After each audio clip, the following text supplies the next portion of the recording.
Hello friends, बहुत से लोगों के मन में ये क्वेश्चन होता है कि शेयर मार्केट में क्या करोड़पति बना जा सकता है। तो आज की वीडियो में हम एक ऐसे व्यक्ति के बारे में जानते हैं जिसे ना तो शेयर मार्केट की नॉलेज थी और ना ही वो बहुत ज्यादा पढ़ा लिखा था। फिर भी शेयर मार्केट में केवल 10,000 रुपए लगाकर उसने करीब 1200 करोड़ रुपए से ज्यादा पैसा कमाया। तो चलिए दोस्तों, जानते हैं इस जबरदस्त स्टोरी के बारे में जो आपको शेयर मार्केट और कंपाउंडिंग की पावर के बारे में बताएगी। इसलिए वीडियो को पूरा देखें। साथ ही अगर आप शेयर मार्केट में पैसा इन्वेस्ट करना चाहते हैं और अगर आपके पास अभी तक डीमेट अकाउंट नहीं है तो डिस्क्रिप्शन में दिए हुए लिंक से आज ही अपना डीमेट अकाउंट ओपन करें। तो चलिए दोस्तों, स्टोरी शुरू करते हैं। महाराष्ट्र के जलगांव जिले में एक छोटा सा गांव है आमानेर। यहाँ एक किसान रहता था जिसके 4 बेटे थे। उसके सबसे छोटे बेटे का नाम था मोहम्मद अनवर। 1980 में किसान की बेवक्त मौत हो गई और इस कारण पूरे परिवार के आर्थिक हालात खराब हो गए। इसलिए किसान के चारों बेटे ने अपनी खेती की जमीन को बेचने का डिसीजन लिया। ये खेत उस टाइम करीब 80,000 रुपए का बिका था। हर एक भाई के हिस्से में 20,000 रुपए आए। बंटवारे के बाद उन चारों भाइयों के रास्ते अलग हो चुके थे।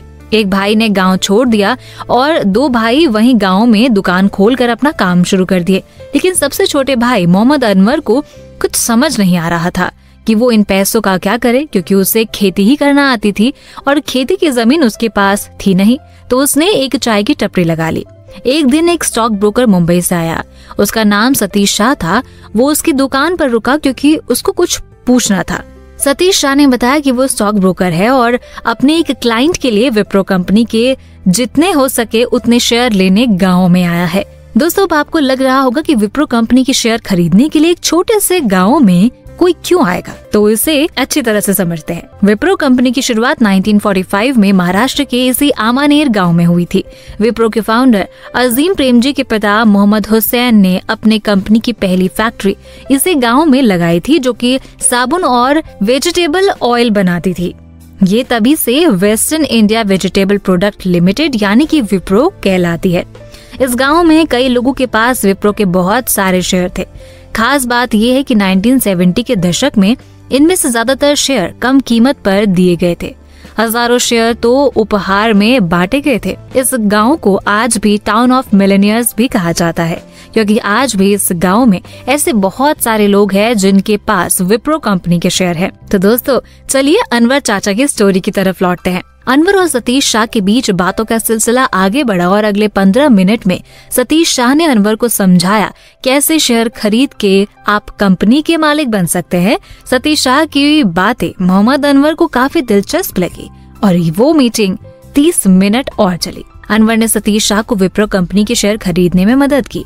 अनवर ने गांव वालों से मिलाकर जो भी उस कंपनी के शेयर बेचना चाहता था उन्हें सतीश शाह से मुलाकात करवा दी, क्योंकि गांव में तो सब एक दूसरे को जानते हैं। और तो और उसने अपने लिए भी विप्रो के 100 शेयर खरीदे, जो कि उस टाइम 100 रुपए का एक था। और इस तरीके से उसने अपने 20,000 रुपए में से 10,000 रुपए विप्रो में इन्वेस्ट कर दिए। तब से वो अपने आप को विप्रो का मालिक समझने लग गया और खुद से वादा किया कि जब तक अजीम प्रेमजी विप्रो के मालिक है तब तक वो अपना एक भी शेयर नहीं बेचेगा।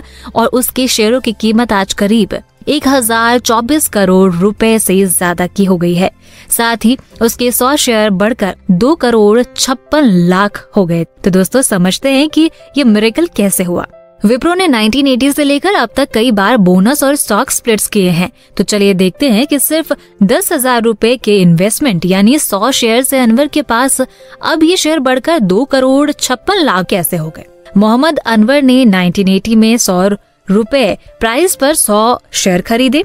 1981 में कंपनी ने 1:1 बोनस शेयर दिया तो शेयरों की संख्या हो गई 200। 1985 में कंपनी ने फिर 1:1 बोनस शेयर दिए तो इस तरह से शेयरों की संख्या हो गई 400। 1986 में विप्रो का स्टॉक स्प्लिट हुआ और एक शेयर के 10 शेयर हो गए। इस तरह से शेयरों की संख्या हो गई 4000। 1987 में कंपनी ने 1:1 बोनस शेयर दिया तो शेयरों की संख्या हो गई 8000। 1989 में कंपनी ने 1:1 बोनस शेयर दिया तो शेयरों की संख्या हो गई 16000। 1992 में कंपनी ने 1:1 बोनस शेयर दिया तो शेयरों की संख्या हो गई 32,000। 95 में कंपनी ने 1:1 बोनस दिया तो शेयरों की संख्या हो गई 64,000। 97 में 2:1 बोनस शेयर दिए तो शेयरों की संख्या हो गई 1,92,000। सन 1999 में कंपनी ने स्टॉक को 1:5 में स्प्लिट किया तो इस तरह शेयरों की संख्या हो गई 9,60,000। 2004 में कंपनी ने 2:1 बोनस शेयर दिया तो शेयरों की संख्या हो गई 28,80,000। 2005 में 1:1 बोनस शेयर में तो शेयरों की संख्या हो गई 57,80,000। 2010 में 2:3 बोनस शेयर कंपनी ने दिए तो शेयरों की संख्या 96 लाख हो गई।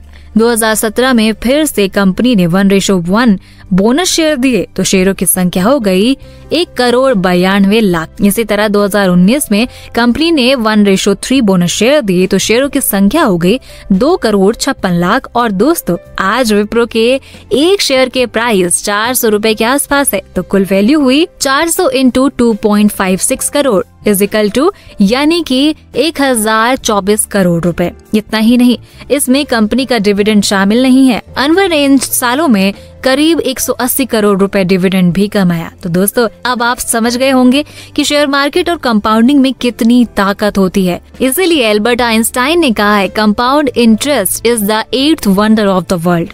दोस्तों, अनवर ने तो 10,000 रुपए इन्वेस्ट किए थे। अगर किसी ने 1 रुपए भी विप्रो के शेयर में 1980 में इन्वेस्ट किया होता तो उसकी प्राइस आज करीब 7 लाख रुपए होती और उसे अब तक 1 लाख का डिविडेंड भी मिल चुका होता। तो दोस्तों, क्या हम भी अनवर की तरह इस तरह से वेल्थ क्रिएशन कर सकते हैं? तो इसका जवाब है हाँ, ये किया जा सकता है, लेकिन विप्रो स्टॉक के साथ नहीं। बहुत से लोग ये सवाल पूछते हैं कि शेयर बाजार पहले से ही इतने ऊपर पहुंच गया है, क्या ये और ऊपर उठ पाएगा? इसका आंसर भी है यस, ये बढ़ता रहेगा क्योंकि भारत बढ़ता रहेगा, चाहे मंदी हो, युद्ध हो, महामारी हो या कुछ भी। लेकिन दोस्तों, क्या लोग स्टॉक को इतने लॉन्ग टर्म तक होल्ड रखेंगे? मोटे तौर पर ज्यादातर लोग स्टॉक मार्केट के उतार चढ़ाव से डर जाते हैं, इसलिए बड़ा प्रॉफिट नहीं हो पाता है। एक बार अमेज़न के फाउंडर जेफ बेजोस ने वॉरेन बफेट से पूछा, पैसा कमाना इतना आसान है तो लोग इसे क्यों नहीं बनाते? वॉरेन बफेट ने जवाब दिया, इस पूरी दुनिया में कोई भी धीरे धीरे पैसा नहीं बनाना चाहता, इसलिए वे पैसा नहीं बनाते हैं। अब जानते हैं विप्रो की शेयर, सेंसेक्स, एफडी और गोल्ड ने 1980 से किस तरह का रिटर्न दिया है। अगर किसी इन्वेस्टर ने 1980 में विप्रो में 1 रुपए इन्वेस्ट किया होता तो आज इसकी कीमत 7 लाख रुपए के आसपास होती। अगर किसी इन्वेस्टर्स ने 1980 में भारतीय सेंसेक्स में 1 रुपए का इन्वेस्ट किया होता तो आज इसकी कीमत करीब 390 रुपए होती। इसी तरह किसी इन्वेस्टर ने 1980 में गोल्ड में 1 रुपए का इन्वेस्ट किया होता तो आज उसकी कीमत 34 रुपए होती। वहीं अगर किसी इन्वेस्टर ने 1980 में एफडी में 1 रुपए इन्वेस्ट किया होता तो आज उसकी कीमत 21 रुपए होती। यहाँ ये भी ध्यान रखें कि विप्रो और सेंसेक्स ने डिविडेंड दिया है, जबकि गोल्ड एफडी डिविडेंड नहीं देते हैं। आज आप विप्रो के डिविडेंड को जोड़ते हैं तो इसकी वैल्यू 8 लाख से ज्यादा होगी, जबकि सेंसेक्स की वैल्यू 560 रुपए से ज्यादा होगी। तो दोस्तों, कंक्लूजन ये है कि शेयर बाजार जल्दी अमीर बनने की पॉसिबिलिटी कम ही है अगर आपके पास धैर्य नहीं है, तो आपको स्टॉक मार्केट से दूर रहना चाहिए। तो दोस्तों, अगर आपको भी अनवर और विप्रो की स्टोरी पसंद आती है तो अपने दोस्तों से ये वीडियो जरूर शेयर करें। साथ ही अगर आप मार्केट में पैसा इन्वेस्ट करना चाहते हैं और अभी तक आपके पास डीमेट अकाउंट नहीं है या बहुत ज्यादा ब्रोकरेज से परेशान है तो देश के सबसे अच्छे, बड़े और भरोसेमंद ब्रोकरेज फर्म ज़ीरोधा, अपस्टॉक्स और एंजल ब्रोकिंग का लिंक इस वीडियो के डिस्क्रिप्शन में है। आज ही अपना डीमेट अकाउंट ओपन करें, जहां पर आपका ब्रोकरेज मैक्सिमम 20 रुपए ही लगेगा। इतनी चीपेस्ट ब्रोकरेज रेट और सेफ्टी और कहीं नहीं मिलेगी। तो दोस्तों, वीडियो पसंद आया तो लाइक का बटन जरूर दबा दे और हमसे जुड़ने के लिए एफर्टलेस जीके को इंस्टाग्राम पर जरूर फॉलो करें और ऐसे ही काम की बातों के लिए चैनल को सब्सक्राइब करें।